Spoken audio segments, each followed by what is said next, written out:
Welcome back. In True Believers, Dennett describes three strategies or stances for predicting and explaining the behavior of various systems. System is just Dennett's generic way of talking about things without using terms that might have connotations about what those things can do or not do, or even prejudging whether they're things at all in some traditional sense. Dennett's three stances are the physical stance, the design stance, and the intentional stance. On the physical stance, we predict the behavior of a system by treating it according to the laws of physics, the mechanical laws of nature. The physical stance can be applied to any system. If we drop them from a high place, a stone, a Venus flytrap, and a person will all fall according to the laws of gravity. But stones don't really do much other than follow the laws of gravity. Plants and animals do, however, as do watches, computers, and even knives.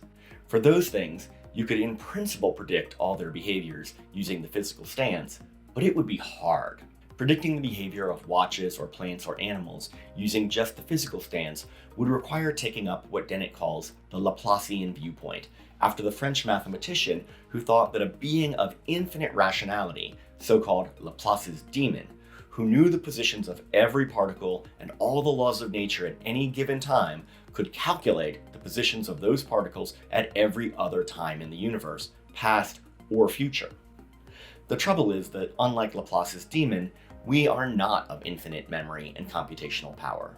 So even if we could in principle apply the physical stance, that would be wildly impractical for us. For us, if we want to predict the behaviors of plants and animals and artifacts, it's going to be much easier for us to act as though those things had functions, as though they were designed. That is, we're treating them as though Aristotle were right after all, and each thing has a reason for being. In the case of artifacts, things that are made by people, of course they're quite literally designed. They have functions because people gave them functions. We can predict that a knife cuts through something by pointing out that it was designed for cutting, and if we want to know why it cuts through paper but not steel, then we can appeal to the intentions of the designers. This knife has the function of cutting paper, but not cutting steel. That's its purpose. If we want to know why my digital watch keeps better time than my mechanical watch, then we can appeal to their designs to predict their different accuracies. With naturally occurring things, although they were not literally designed, we can still treat some of them as though they were designed, that is, as having functions. We don't need to believe that there's an actual designer. We just need it to be instrumentally useful to treat things as having a function. So it might be better to think of this as the functional stance, but we'd better stick with Dennett's terminology to avoid confusion. Applying the design stance, we can say that the heart has the function of pumping blood, that lungs and gills have the purpose of absorbing oxygen, and that wings of birds and insects are for flying. If we visited an alien world and found creatures that look like metallic birds, we would try to predict their behavior by treating them as having wings that are for flying. It doesn't matter where they came from for Dennett. It only matters that the design stance would be useful to us. But the design stance doesn't always work. One way the design stance can fail is when the design breaks down.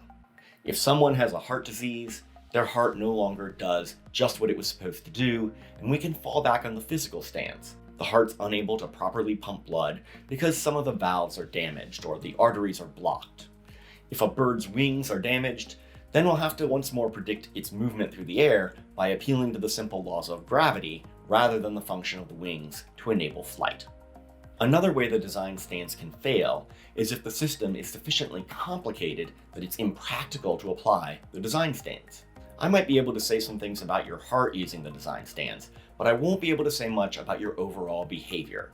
The design stance works great for clocks and cars, but if I want to predict the actions of a soccer player, a politician, a grocery clerk, then I'd be hard-pressed to figure it out using design principles. Even if I want to predict the behavior of a chess-playing computer, the design stance won't get me very far. For people, chess-playing computers, and other complex systems, my best bet is going to be to treat them as having beliefs and desires. That is, as having intentional states, meaningful states that have content or carry information. Now, when it comes to people, you probably don't find it hard to apply the intentional stance. And when you deal with computer players in games, whether it's chess playing computers, bots, or NPCs, it's easy to talk about what they want, believe, or are trying to do. But you might want to be tempted to say something like, well, my sister really wants to shoot me. The bot, however, just acts as though it had desires, but really it's just a program.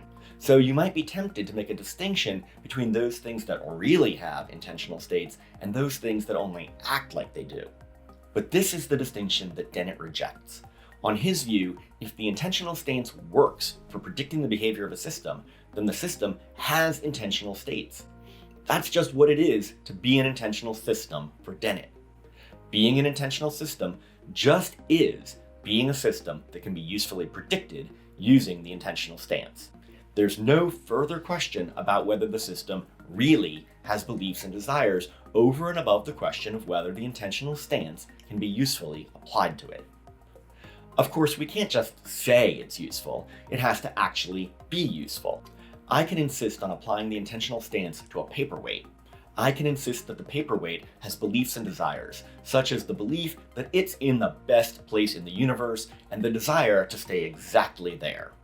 But that's not, in fact, going to let me predict anything at all about the paperweight's so-called behavior over and above what I can do by the physical or design stances. There's just no added value to applying the intentional stance to paperweights.